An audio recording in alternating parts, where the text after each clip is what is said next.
નમસ્કાર મિત્રો, સ્વાગત છે તમારું આજના એક નવા વિડીયોમાં। આજે આપણે વાત કરીશું કે સહી નીચે ટપકું કરવાનો શું છે અર્થ।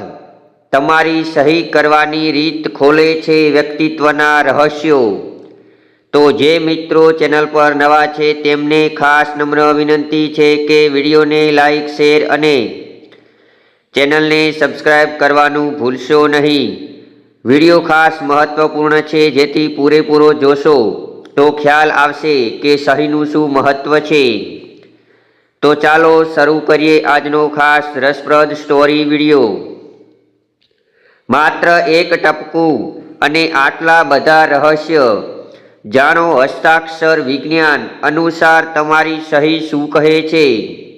હસ્તરેખા શાસ્ત્ર અને જ્યોતિષમાં માત્ર હાથની રેખાઓ જ નહીં, પરંતુ વ્યક્તિની લખવાની શૈલી અને તેના હસ્તાક્ષર પણ તેના ભવિષ્ય અને સ્વભાવનો અરીસો માનવામાં આવે છે। ગ્રાફોલોજી એટલે કે હસ્તાક્ષર વિજ્ઞાન અનુસાર વ્યક્તિની સહી તેના અંતર્મનનું પ્રતિનિધિત્વ કરે છે। તમે ઘણીવાર જોયું હશે કે કેટલાક લોકો પોતાની સહી નીચે એક કે બે ટપકા કરે છે, તો કેટલાક નામ પૂરું થયા પછી તરત જ ટપકું મૂકે છે। આ નાના અમથા દેખાતા ટપકા તમારા વ્યક્તિત્વ વિશે ઘણી એવી વાતો કહે છે, જે કદાચ તમે પોતે પણ જાણતા નહીં હોય। ચાલો વિગતવાર જાણીએ કે સહી સાથે ટપકા મૂકવાનો અર્થ શું થાય છે।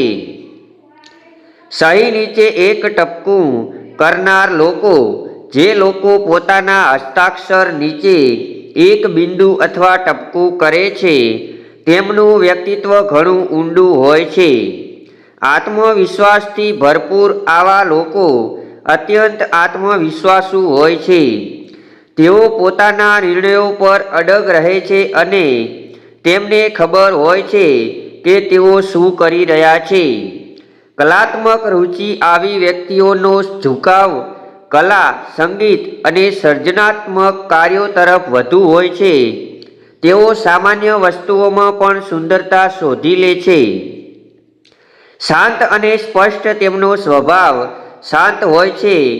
તેમને જીવનમાં સ્પષ્ટતા પસંદ હોય છે। પોતાની પસંદ અને નાપસંદને લઈને તેઓ ખૂબ જ ચોક્કસ હોય છે। સતર્ક સ્વભાવ આ લોકો બીજા પર બહુ જલ્દી ભરોસો નથી કરતા। તેઓ પહેલા વ્યક્તિને પારખે છે અને તે પછી જ તેને પોતાની નજીક આવવા દે છે।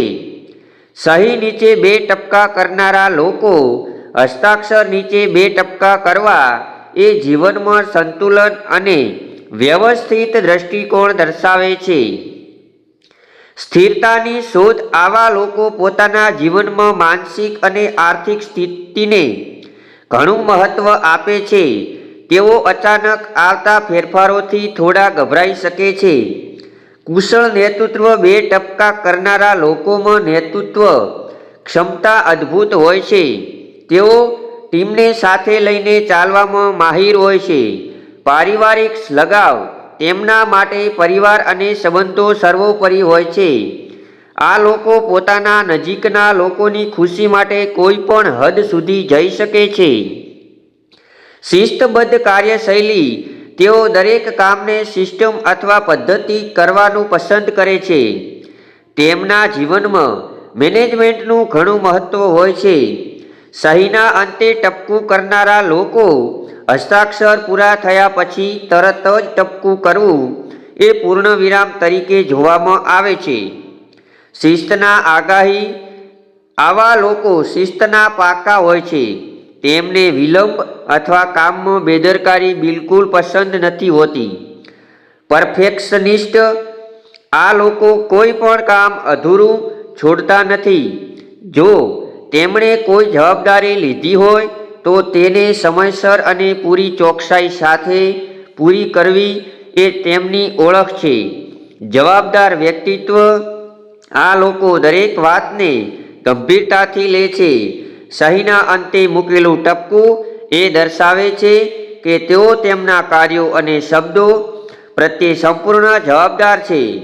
સહી સાથે કોઈ ટપકું ન કરનારા લોકો, કેટલાક લોકો એકદમ સાદી સહી કરે છે અને કોઈ પણ પ્રકારના બિંદુ કે નીચે લાઈનનો ઉપયોગ કરતા નથી. સાદગી પસંદ આવા લોકો દેખાવડાપણાથી જોજનો દૂર રહે છે. તેમને સાદું જીવન અને ઉચ્ચ વિચારોવાળી માનસિકતા પસંદ હોય છે. ખુલ્લા વિચારો, આ લોકો ખૂબ જ ખુલ્લા વિચારોના હોય છે અને નવા ફેરફારોને સરળતાથી સ્વીકારી લે છે. તેઓ મળતાવડા સ્વભાવના હોય છે અને કોઈ પણ વાતાવરણમાં ભળી જાય છે. શું કહે છે તમારી સહી? ગ્રાફોલોજી અનુસાર તમારી સહી એ તમારી પબ્લિક ઇમેજ છે, એટલે કે તમે દુનિયાને શું બતાવવા માંગો છો. જો તમે તમારી સહીમાં ફેરફાર કરો છો તો ધીમે ધીમે તમારા આત્મવિશ્વાસ અને વર્તનમાં પણ ફેરફાર આવવા લાગે છે. ઉપરની તરફ જતી સહી તે મહત્વાકાંક્ષા અને આશાવાદ દર્શાવે છે. નીચેની તરફ નમતી સહી તે નિરાશાવાદ અથવા આત્મવિશ્વાસના અભાવનો સંકેત હોઈ શકે છે. સીધી સહી તે સંતુલન અને માનસિક શાંતિનું પ્રતીક દર્શાવે છે. નિષ્કર્ષ: હસ્તાક્ષર માત્ર ઓળખપત્ર કે બેંકના વ્યવહારનું માધ્યમ નથી. તો મિત્રો, આ વિડીયો જો તમને ગમ્યો હોય તો વિડીયોને લાઈક, શેર અને ચેનલને સબસ્ક્રાઈબ કરવાનું ભૂલશો નહીં. ફરી મળીશું નવા વિડીયો સાથે. ત્યાં સુધી જય માતાજી, જય શ્રી કૃષ્ણ.